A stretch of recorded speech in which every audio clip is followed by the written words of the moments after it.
Good morning, everyone. Welcome and thank you so much for joining us this morning. We are going to get started probably in about 3 to 5 minutes. We're going to wait for some other people to hop on, so just be patient and we'll be with you shortly.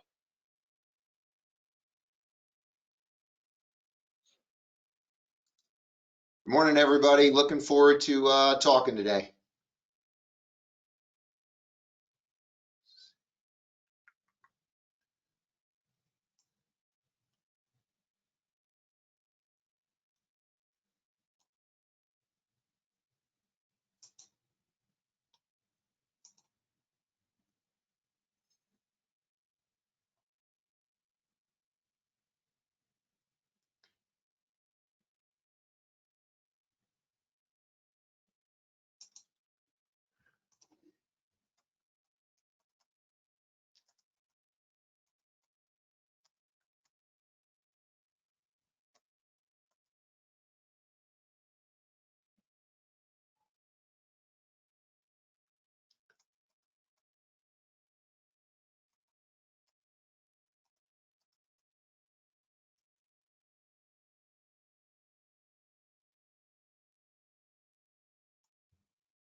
Okay, I think we're ready to get started. Again, thank you everyone for joining us. We're so happy that you're here. Just like all of our other webinars, if you have questions or if you have something that you'd like to add, please feel free to go to the box on the right and enter your question in the question box or in the chat box. And both Dan and I will be able to see them, so we'll get to you as soon as possible. So without further ado, welcome back, Dan, and we're so happy to have you. Thank you, Melissa. I appreciate it. And thank you, everyone, for having me once again. We're going to jump right in and get started. And I just like to mention that if there are any questions in follow-up, whether it's for myself personally about the content that we're going to be talking about in the next 45 minutes or so, or if there's questions regarding any of our solutions from Stanley Black & Decker, if you could reach out directly to me, which my email is on the screen right now. And then for any of the solutions locally, what we have, John Howland and Adam Rickerby are two of our sales folks. John is a director over of the MCA of Maryland, as well as all of our association partners. So if you have questions and specifically in regards to anything related to any of the products, please feel free to reach out to them. That's a great starting point. So when we get started, and I want to jump right in to really what we call the 5 choices of productivity, the 5 extraordinary choices of productivity, I wanted to start off and just to make sure that I can see what's going on, because I want this to be as interactive as possible. But if you could just throw in the chat box some ideas of how would you define productivity, or what does productivity mean to you? It could be a sentence, it could be a word, it could be anything, but I got to make sure that I can see what you are answering, and that's just part of being engaged. And then Melissa, if you could just make sure, if I can't see it, if just let me know what's going on with the chat box. Absolutely. So you can see, you can definitely see the chat box though, right? I have a chat box up, but I haven't seen anybody type anything quite yet. Has anything come through? And and I might just change this if I don't have sight to that, and I will apologize for that. No, Hey everyone, there we go. So that I saw to the audience. So if somebody could just throw a hello in there, and let me just make sure that we can see what's going on first, and then we can kind of jump into it. anyone? Anybody? Bueller, right? No problem. Okay. So everybody still hasn't had their coffee and gotten fully awake yet, which is no problem. Let's jump in. So productivity from a standpoint is definitely, there's a lot of different definitions as to what people think productivity means. Some people think automatically time management. Some people think how can I be as efficient and effective as I possibly can. Now, over the course of the last few years, I'm a big reader. I like reading books, and I have read pretty much, well, not pretty much, I've read every single one of these books. Now, I think productivity from a standpoint of learning and always trying to improve yourself and working on things that make you more effective. There's definitely a difference between efficiency and effectiveness. I can efficiently move through my email and process email. It doesn't necessarily mean that I'm being effective in my daily activities and trying to reach the goals that I've set for myself. So you can set up systems and processes for efficiency, which is good, and it might lead to you being effective, but just because you're efficient, it does not mean you're going to be any closer to the goals that you are setting. Now, when you look at all these books on screen, there's really 4 of them that that I highlighted in that green box that are more geared towards specific tactics for productivity. Now, Getting Things Done, great book. He has an entire system, David Allen, about how to do things more efficiently and effectively. And then Neen James for Folding Time and Attention Pays, really solid books on just understanding what should you pay attention to and where do you put your focus.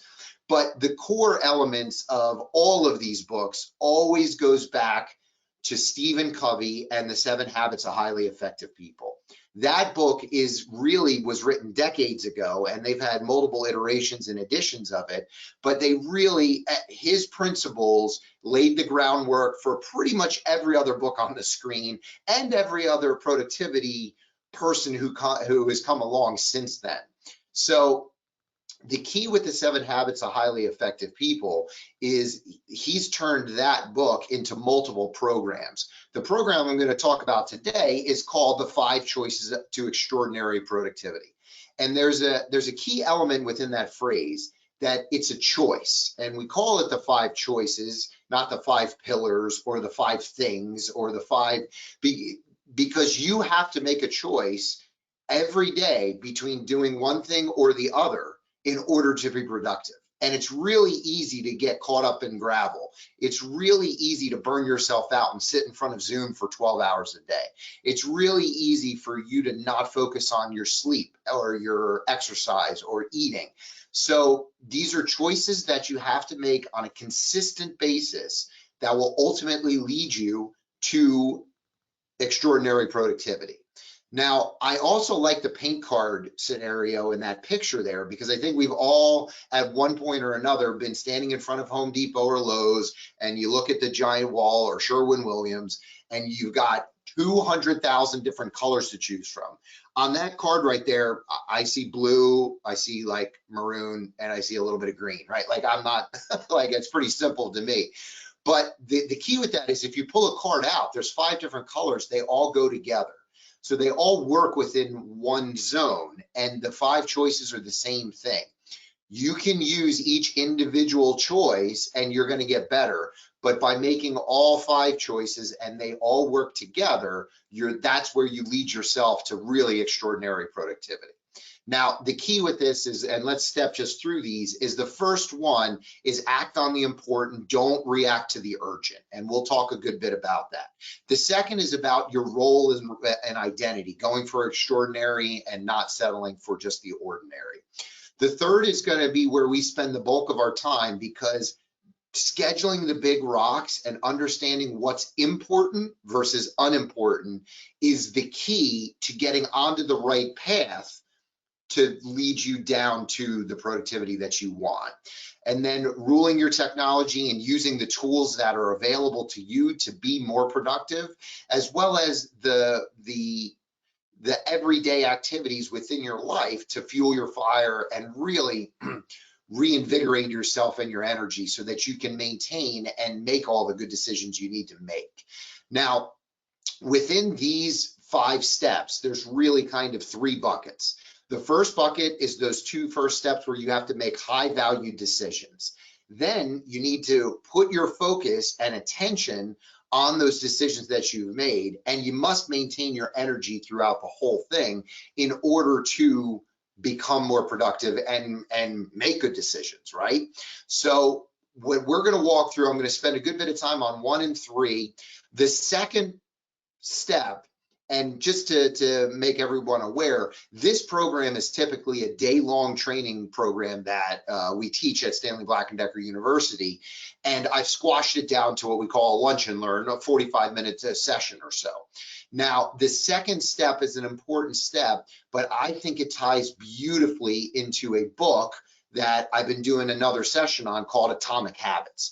And this book changed my life. Like it has been one of those books that I implemented more things and learned more things from that, and have gone back and reread that book more times than I had any other book.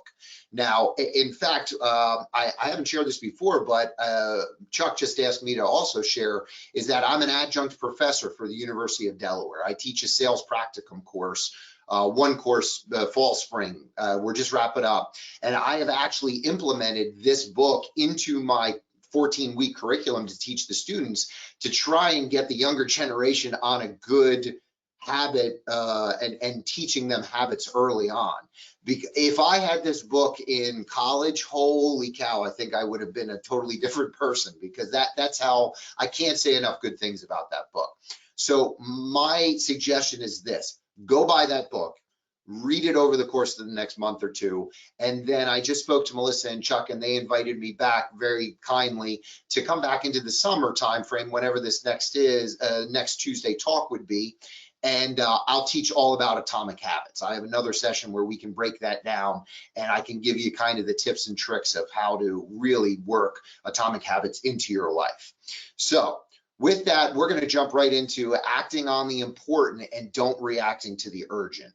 Now, when we talk about this particular pillar and this particular choice, we have to understand it's not just about time management.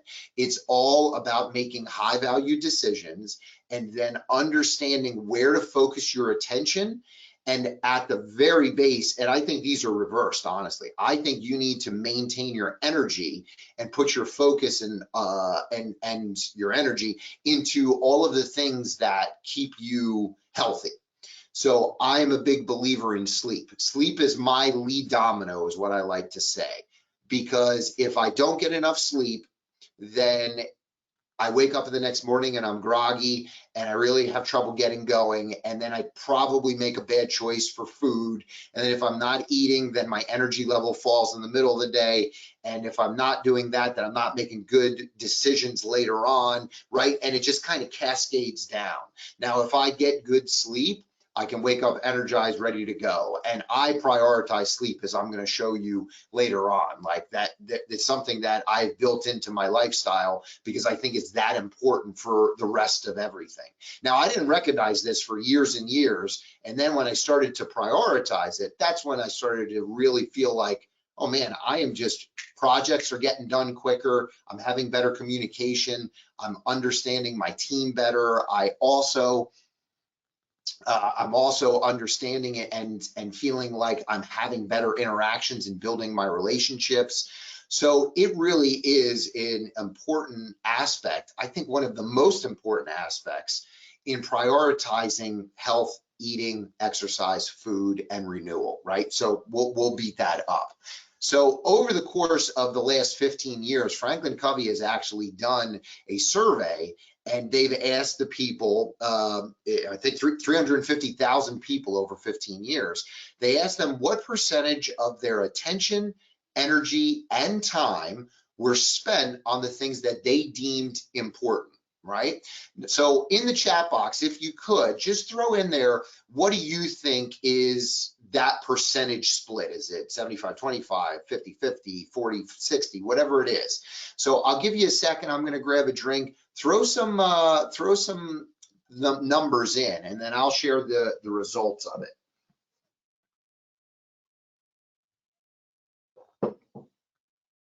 Melissa, thank you for the heads up there.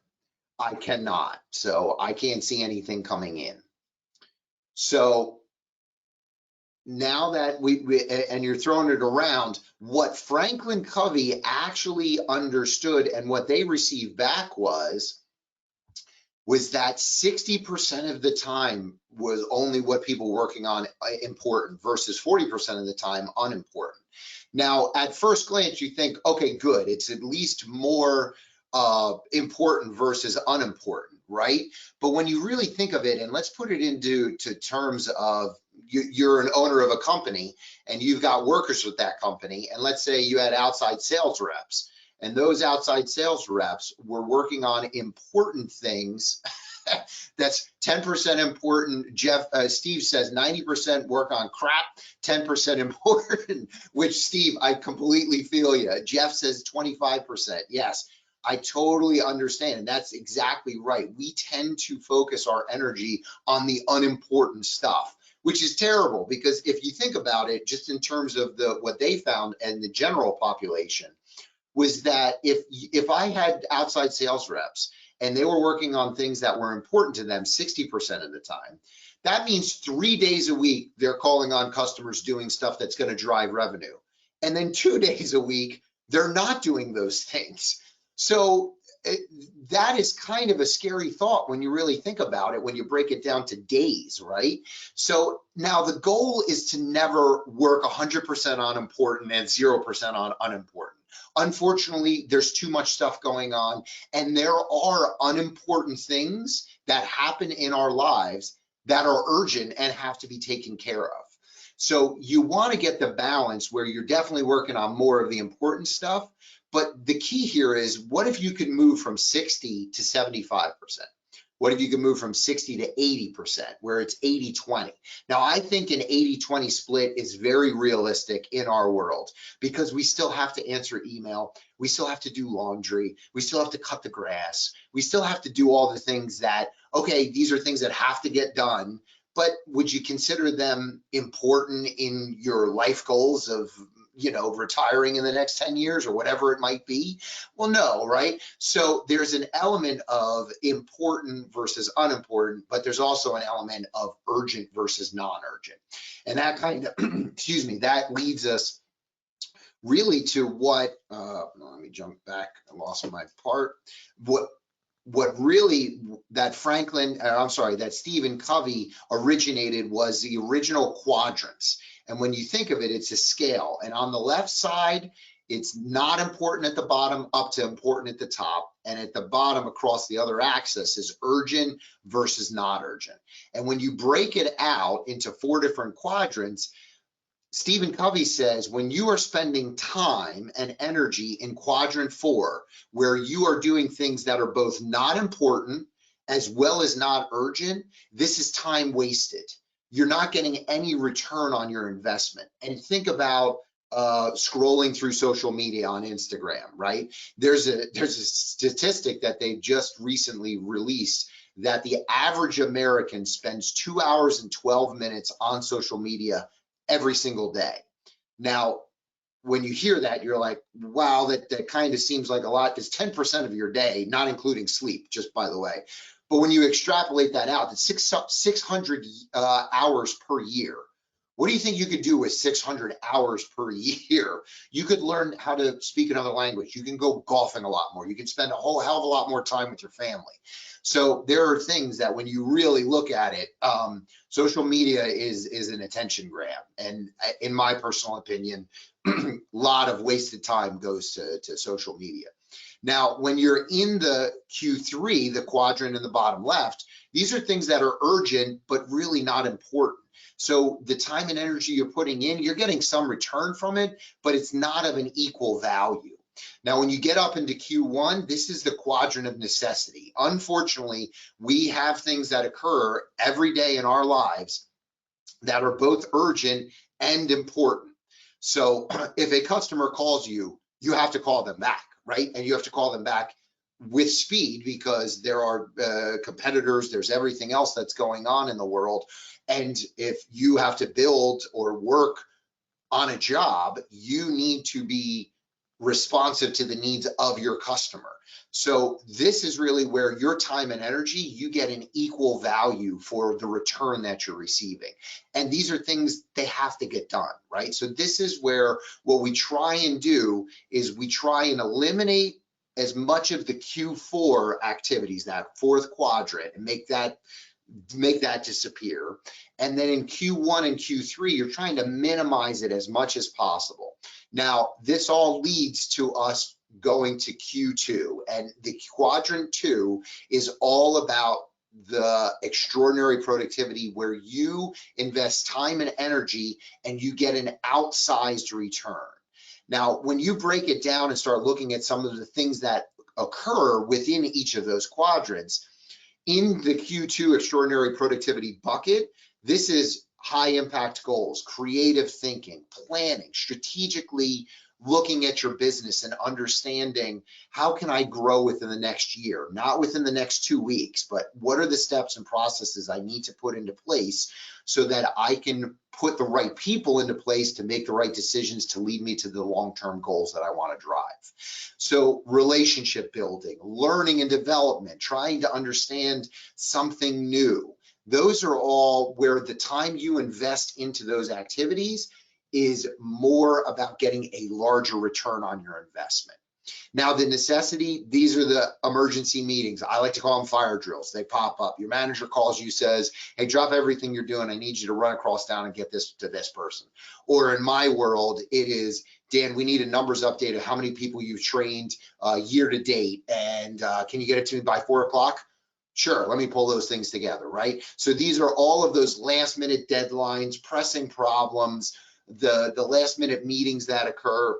The distraction quadrant, this is where you get into the emails and the unnecessary reports and just other people's minor issues. Somebody contacts you asking a question that would take them 3 seconds to look up on Google, right? We all have those scenarios, and we also all have those people who we work with in order to try and teach them to fish instead of giving them the answer. It always takes more time.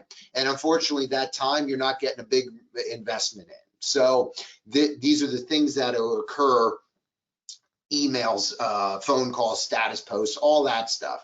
And now the Q4 is what we talked about. Time wasters, gossip is another one, just spending time where it's not really driving anything other than just hearsay. And I would absolutely add in social media into this. Now, Stephen Covey and Franklin Covey really put in excessive relaxation, television, gaming, and internet. The key word with that, though, is excessive, right? If you sit down and watch a show to just, I'll be honest with you, Below Deck sailing yacht is a guilty pleasure of me and my wife. Like, we like watching the madness of that stupid show. And for 1 hour a week, I get to sit with my wife and we laugh together over these crazy people, right? So there is absolutely a point where you have to go to that Q4 quadrant to just get away from everything else. And that could be looking at Instagram, right, for a little bit. It's the word excessive, where all of a sudden 2 hours a day you're spending mindlessly looking through without any purpose. It's spending and binging an entire season of Ozark, which I have to be guilty, I have done, but 6 to 7 hours on a Saturday, right? Like, so me too, exactly right, Melissa. So yes, there are absolutely, the word excessive is what we're talking about when you're really wasting and you're not getting any return on your time.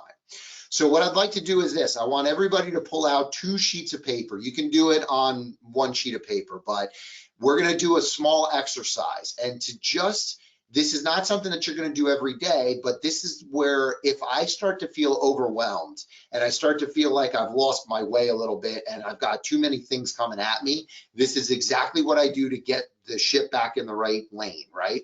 So that was a lot of different metaphors all mixed in together. But the first thing that I do is I actually write a done list, and not a to-do list, but a done list of things that I have completed within the last 3 days, right? And it could be a variety of different stuff. I put on taking e-learning. I built out a SWOT analysis recently for one of my slides. I had to finishing a quote, right? Or an expense report, or the Zoom meetings, right? A variety of different things. Now, this is personal and business. Just empty your brain and take 1 to 2 minutes and just jot down, you're looking for 3 to 5 things. Just start to list things out. Now, when you're done that, and make it on the left side of the sheet, because after you jot down 2 or 3 items, I'm going to have you do a to-do list, which is what is upcoming in the next 24 to 48 hours, 2-3 days, rest of the week, let's say. What are the big things that you're really working on right now? And again, just dump it out. Just get it out of your brain and onto a piece of paper. And it could be very easily bullet points. You don't have to worry about writing sentences. You can just say, I got to take the kids to the dentist. I've got to research or whatever, build out my strategic plan. I've got to hire hire an accountant for the person who just quit. Whatever it is, just get some ideas down on paper, and then we're going to build the quadrant, and you're going to start placing those into the right quadrants. So if you get, and again, 3 to 5 on the left, 3 to 5 on the right, now you're going to draw a line down the middle. You can flip the sheet over if you have two pieces of paper. That's the easiest way. Make a big cross. So we've got 4 quadrants: Q1, Q2, Q3, and Q4. If you would like, you can throw the axes on there so you understand what's not important to important on the left, and then the urgent and non-urgent across the bottom. And now you're going to look at your list, and this is what we talk about making high value decisions. So if you just be very honest with yourself, and this is all a private exercise, nobody's looking at this but you. So you can just very honestly say, am I going to get a lot of return for doing that activity, right? Or that task, or that to do? What is the return on that? And then you just move it across, and then you start putting and placing them, rewriting them into the different quadrants. And very simply, what this does is you will get an idea very quickly on where you're spending your time. And now that you understand where you're spending your time, if you have nothing in that Q2 quadrant, this is the time to really reevaluate the activities that you're doing on a daily basis. Because your goal is to have a split between a whole bunch of stuff in Q2 and Q3, or I'm sorry, Q1 and Q2, maybe 1 or 2 things in Q3 because you have to do them and it just happens. And if you have 1 or 2 in Q4, that's a lot, right? That's the goal of where you want. You want to be spending your time up in that right quadrant on where it's not urgent, it's long-term, it's looking into the future, but they are extraordinarily important things that you're working on. So does that make sense to everybody? And if that does, shoot a message into the chat and just let me know. And Melissa, if you could coordinate, that'd be great. So yes, beautiful. Okay, perfect. That's what I like to see. So as you do this, I completely recognize there are some folks who they do this once a week, right? They just sit down, get a blank sheet of paper, draw the box, and then write out their to-dos in all the quadrants. And really the key with this is if you start in quadrant 2 and you knock out one of those every single day, you're going to be productive. Now, the downside of this is most of the activities and most of the things that you're going to be doing in Q2 don't rely solely on yourself. You have to go and get feedback from other people. You have to build a relationship. You have to do research. There's longer term projects in that bucket. So these are things that you chip away at.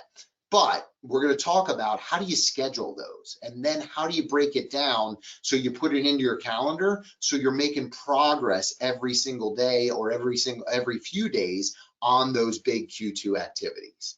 Now, when we get to efficiency, that's where we start talking around exactly how do you move through the Q1 and Q3 activities quickly. That's where you can set up processes inside your email and doing a variety of different things, just so that you can get done those fast so you can spend your time in that Q2. Now, that is all about, that is all about Act 1, right? Act on the important, don't react to the urgent. Now, when I said go for extraordinary, don't settle for ordinary, this is all about atomic habits. I'd love for you to come back to the next session, whatever we have it, we're thinking about sometime in either July or August, and Melissa and Chuck will send out the message to you. But we'll dig into this and I'll show you exactly how tiny changes can lead to remarkable results. He talks about the 4 laws of how to build a habit. And there's a cue, craving, response, and reward with everything. You walk into a room, the room is dark. That's the cue. The craving is, I want to see. The response is, there's a light switch, I'm going to flip it on, and the reward is, now I can see. He walks through those 4 steps, but that happens every day unconsciously with almost 60% of what you do in a daily basis. Now, the key is when you're building a habit, how do you make it obvious, satisfying, and engaging every single day to make those habits easier to start the process and trigger the cue? And just to give you an idea, I love chocolate chip cookies. Like I have a problem with chocolate chip cookies. I can't stop.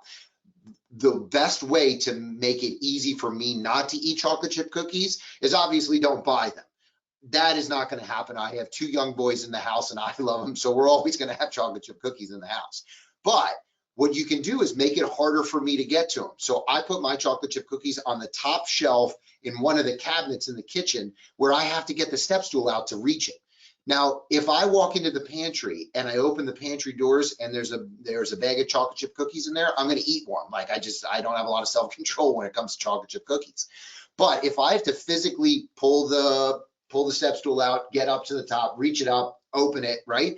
It's just creating a barrier before I can get to the cookies. Now that's just a simple kind of silly example, but he walks you through those types of examples of understanding, and it's all driven off of the identity.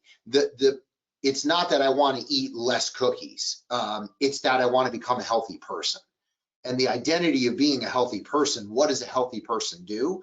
A healthy person doesn't eat 14 cookies a day, right? So, and they probably drink more water and they exercise more and they sleep more, right? So then every time you actually complete one of those tasks where I resist the cookies, I'm putting a vote into the bucket of me becoming a healthy person. That's what he breaks down in a very easy way. We'll dig into that in the next session. I get talking about atomic habits, I can't stop myself because I love it that much. So that's step 2. So now we're going to talk about really scheduling the big rocks and don't sorting the gravel. Now, what I want to ask is, and this is the stuff that was in that Q3 bucket. So share with me, and Melissa, I'll need a little help here. What is your gravel?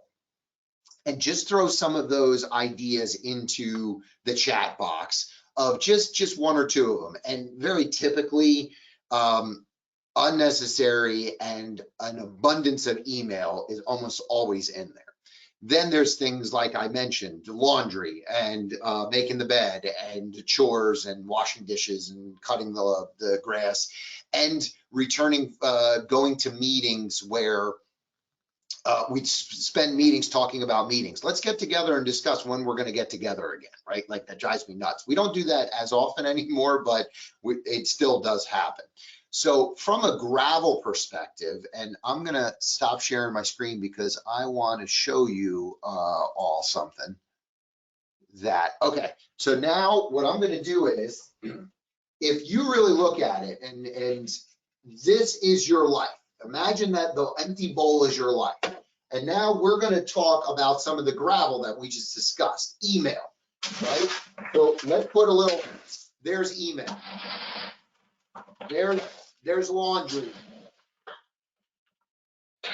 There's calling the in-laws. That's probably more important. My wife's not here right now. But all of the things that go on, right? That all of a sudden, the Gravel in your life, the Gravel can take up half your life before you even know it, right? And the days just whip by. And social media, worrying, binging, TV, laundry, absolutely correct. All of those things, they take up time, but they don't lead to anything. Now, there's some stuff we can't get out of, right? We have to do laundry. We have to do some things to get away and decompress. Totally understand. But the key is what is important versus what is unimportant. So now let's look at it as well. Watching too much news and worrying about the pandemic. Great, yes, absolutely. We can get so pulled into all of the madness that is on the news and the TV and social media and worrying. Yeah, 100%. That's a great point. So how do you feel about having half your life taken up with the Gravel in your life? Now, the opposite side of this and the important things are what we call the big rocks. Now, if you have a big rock, I consider family. My wife and two boys, they gotta be part of my life, right? Same thing as I mentioned before, sleep is a big rock for me. Now, I also think exercise and diet is a big rock for me. And I happen to think relationships outside, family, friends, meeting up with my buddies, doing hobbies. And now you're looking at it, and now I'm already spilling over my life with the important things because the Gravel's all below. So now let's take a completely different look at this entire situation. What if I give you your life back? And now let's start with the important things. Let's put in family first. Let's put in exercise. Let's put in sleep. Let's put in relationships. Let's put in holidays and vacations. Let's put in business opportunities and growth at work and everything that comes with everything that you do every day. Let's put in opportunities for education and growth and making yourself better. Let's put in hobbies. What about going golfing or going boating with your buddies or going shopping with your daughter or your mom, right? Now our bowl is full of the things that are important and the things that we want. Now, I have to ask this question. Do the emails go away? Nope. But guess what? They'll fit in. We can then add all that Gravel into our life.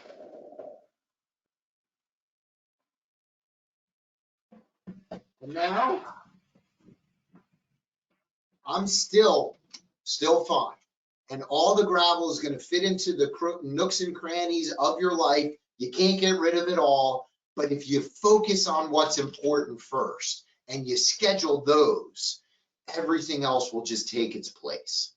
And I wouldn't be I'd be remiss if I don't say, we can probably start leaving out some of that gravel.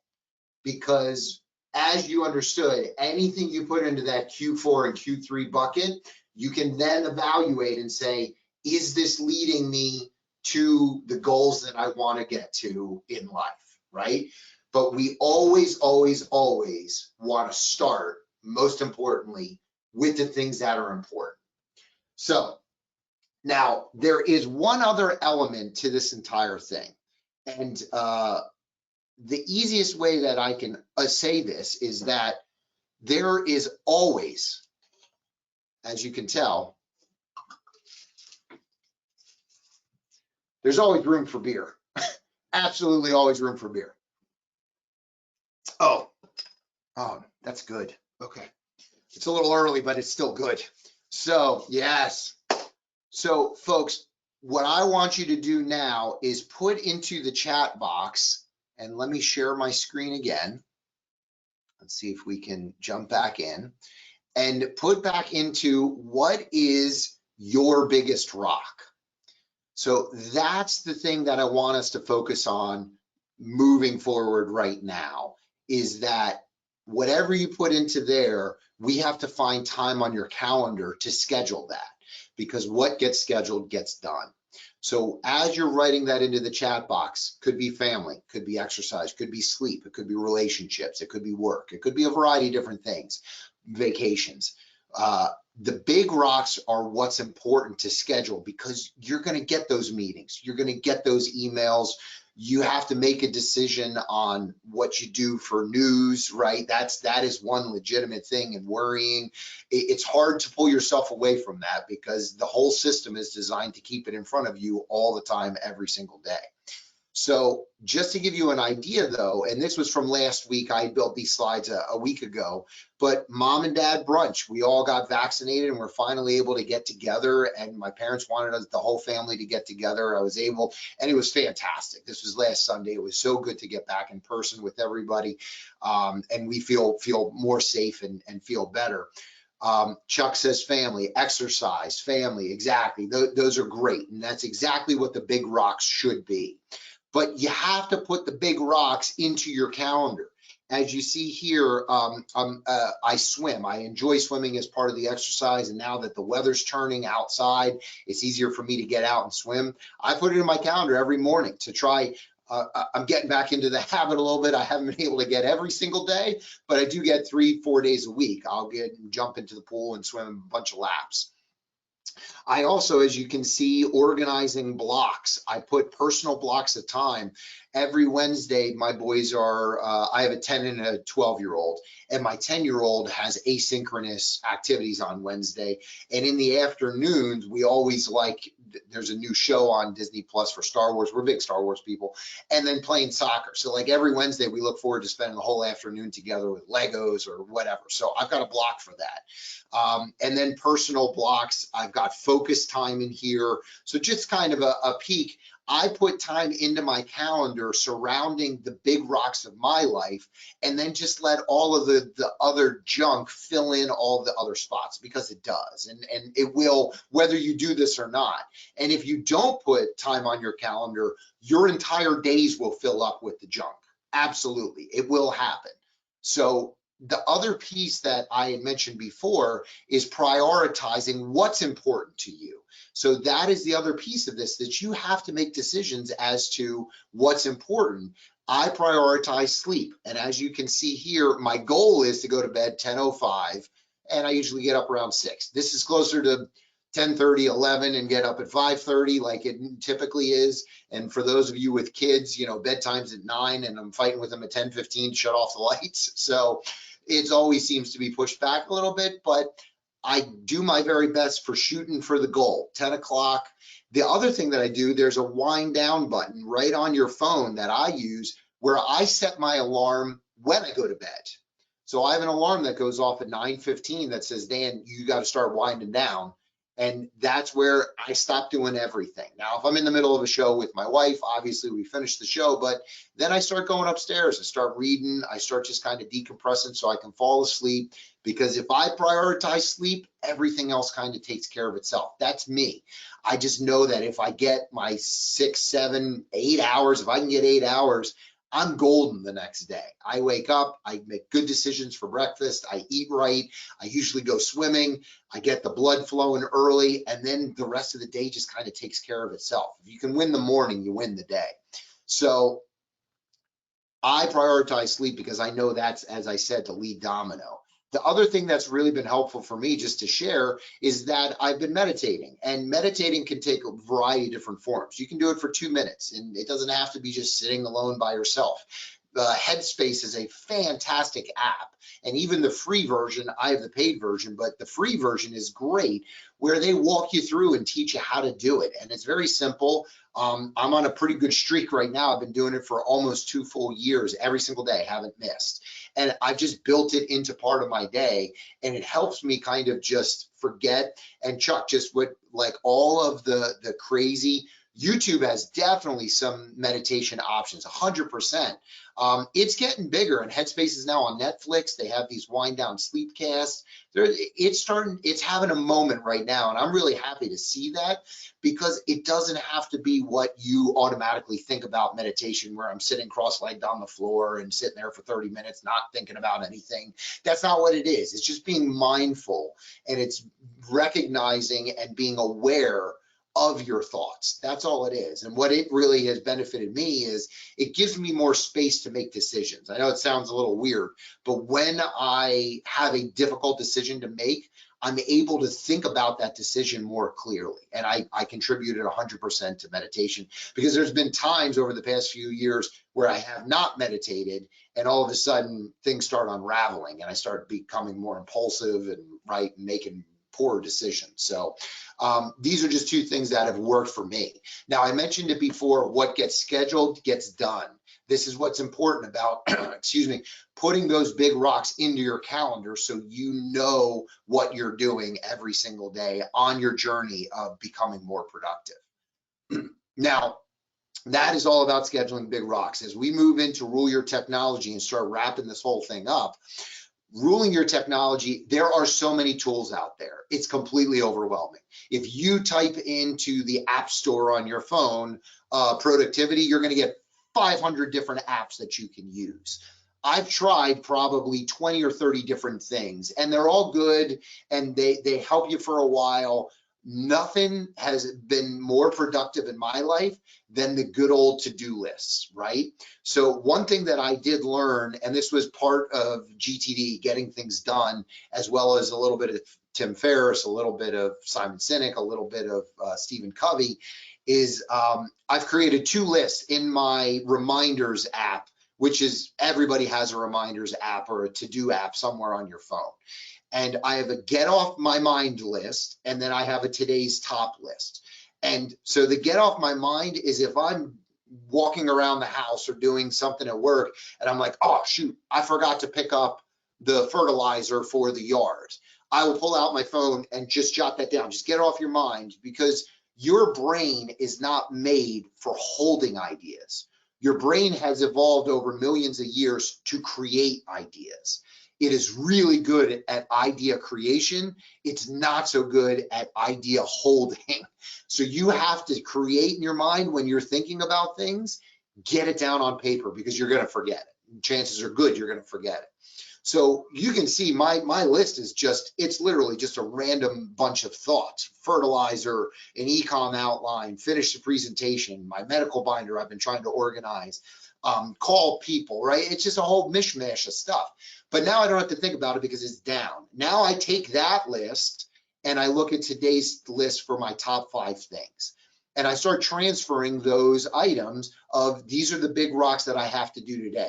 Now, of those big rocks you see, there's not a lot of long-term stuff. Today is one of those, and this wasn't today, but you get the idea. There are going to be days where there's going to be more Q1 activities, where just things are important and urgent, and you got to get them done. But my challenge to you is try and get one big rock activity into your daily top 5 every single day. And you just doing that will exponentially move you towards your goals faster. Now, the big thing to make it simple Stephen Covey believes in what they call a 30-10 promise. You take 30 minutes at the end of the week and you review your entire week of what you were able to accomplish. That's the done list and then the to-do list. And then you take 10 minutes at the end of each day and you look at your list and you say, okay, if I got these 6-7 things done, great. Were those all activities that drove towards productivity? Probably not, but that's okay. What is left over that I didn't get to? Those go on tomorrow's list. So right around 4:30, 5 o'clock, I'll take a look and say, okay, every single day, what am I going to start off with tomorrow? Now, this has the benefit of two things. A, it puts a period on your day so you can then transition away from work. And I found that this is super important since we've been home, because my home is now my work, and it's really easy every time I walk up my steps to look at the office and say, oh, let me go check email. So when I put a period and end the day and say, I am set for tomorrow, I don't come back into my office. And I'm able to separate myself and say, I'm going to tackle that tomorrow. Let me go spend time with the family. Let me go for a swim. Let me go exercise. Let's go out to dinner, whatever it is, right? The second thing is it also starts your morning off right, where you don't waste time, because when I come in, I get my cup of tea in the morning. I'm most productive. My best hours are from 7:30 to 9:30 a.m. Really now it's a little bit later. It's like 8:30 to 10:30 because my boys leave for school, and then the house is quiet. Nobody is ringing me on the phone quite yet. And I don't have meetings set up until the afternoon, and I can work on the things that make a difference to me. So that gets me started in the morning when I have my list already set from the night before. 30 minutes at the end of the week, 10 minutes at the end of every day. Now, when we talk about fueling your fire in the 5th step, it is all about the pattern of renewal within these 5 buckets. Moving, considering exercise. Eating healthy, right? Trying to eat as healthy as you can, one of the hardest things. Sleeping, relaxing, which is decompressing and getting away from the world. And then connecting, which is all about relationships. Now, there are, in the full day, I do talk about each one of these individually. Exercising is something you have to, like you saw on my calendar, you got to schedule it. You got to schedule it like a doctor's appointment or a flight. If you put it in, you're more likely to do it. And if you put a recurring thing, what I'm finding as well is you get to see it so often that you start ignoring it. So it's probably even better. And folks, I don't have this stuff figured out. This is just some things that have worked for me, and I'm on a constant, path of trying to improve.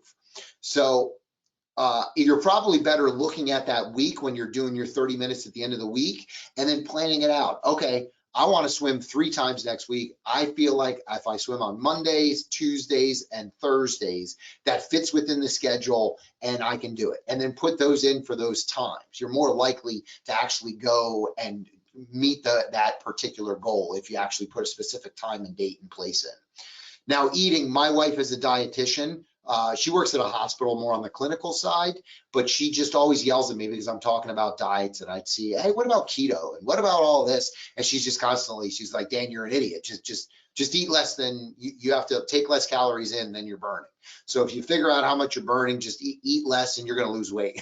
And then if you add in a little bit of exercise and you burn more calories per day, that's it, folks. Like, that is the easiest. Now, easier said than done. And there's a difference between simple and easy. It's not easy to do that. It's a simple concept to comprehend, not easy to do that because I've got Chips Ahoy cookies on the top shelf of my cabinet, but that's to be talked about another time. Sleeping, here's 3 tips for sleeping that I can say that really helped. Make your room colder. Get 68 degrees, 67 degrees is what they say from a clinical perspective is the ideal temperature for your body to, because as your body warms up, it releases chemicals to the brain. As it cools down, it releases different chemicals to your brain that trigger sleep. So if you naturally cool down at night, you're more likely to fall asleep quicker and have better sleep. You don't want to be freezing cold, but you do want to drop your core body temperature by a few degrees. Blackout shades. If you can get shades that really block out light, it does make a difference because your skin and your eyes you have a lot of photoreceptors that will keep you awake. That's why it's never good to check email on your laptop in bed, which we've all done, or looking at your phone. I've really tried my best to keep the phone across the room, plug it in and charge it on the other side of the room, so you just don't roll over, pick it up and start scrolling, right? So all of those things kind of keep you awake. And then the third thing, as crazy as this is put plants in your bedroom. So there's a snake plant. A snake plant puts off more oxygen than some of other basic house plants. They look nice. They put off a little more oxygen. Having a little green in the bedroom is kind of cool. It's nice. And then the more oxygen actually helps to induce sleep as well. So 3 small tips to help. Relaxing, it's all about personal. Like relaxing for me means nothing to any of you. Whatever it means to you, schedule it, right? Put it in. And even if you put a block in and say, I'm not going to be working during these hours and I will figure out how to relax, that's fine too. You don't have to say, you don't have to schedule, I'm going to relax from 6 to 7 p.m. I mean, it sounds a little crazy, right? So that is the key, is just build blocks of time into your calendar where you're not doing the other activities, and then figure out, what does relax mean to you? If it means sitting around and reading a book, going to have a drink with your friends, going out to dinner with the family, whatever it is, playing video games, it's fine. But put the time into your calendar. And then connecting, just as the final one thing, when I was driving a good bit, and I've slacked off on this, I got to get back into the habit because I miss it, honestly. I've got like 600-700 contacts in my phone over years and years of meeting people in different jobs. When I was driving, I would just roll my thumb through and pick at somebody who I haven't spoken to in a few months, and I'd call them. And I would do this at least once a week, where I would talk to somebody in my phone that I haven't spoken to in months, and I would just call them out of the blue and say, hey, I was thinking about you, I haven't caught up, I'm driving for an hour, I'd love to catch up and see what it is. And that just helps to build relationships, it helps to network, it helps to just get your mind off of everything else. And it's something simple, right? It's just something easy to do. So that is the 5 choices of extraordinary productivity: acting on the important, going for extraordinary, scheduling the big rocks with beer in it, ruling your technology, and then fueling your fire. So I want to thank you very much. As I was trying to wrap this up by 8:30, it looks like I just was able to do that. As I mentioned before, from a standpoint of support, I am here for all of you. We have a great relationship going with the MCA of Maryland. As members, I'm more than happy to make myself available to you for conversation, for follow-up, for questions, anything that you need on your journey of getting more productive. If you have a question, you want to beat something up, text me, call me, email me, and I would be glad to help. And with that, I'm going to turn it back over to Melissa and or Chuck to kind of close us out, and we'll get going with our day. Yes, Dan, thank you so much. Once again, just an excellent presentation. I know I, for one, learned a lot. Does anyone have any questions or anything? If you do, shoot them in the question or chat section of the box on the right-hand side. But if not, one thing. Oh, Again, Dan, thanks so much for your help. Our next Tuesday talk is June 8th. We had to change the date because our presenter is requested it. But it's going to be Lieutenant Governor of Maryland, Lieutenant Governor Boyd Rutherford. So June 8th, 7:30. We look forward to your participation. Yeah, and we will also let you know, keep you posted on when Dan is going to present again. Yeah. And so just stay tuned. I think Perfect. We're good. Thank you, everyone. Have a great rest of the week. It was great being with you today. All right. Thank you so much, Dan. Have a great day. And thank you, everyone. Let's see. Oops.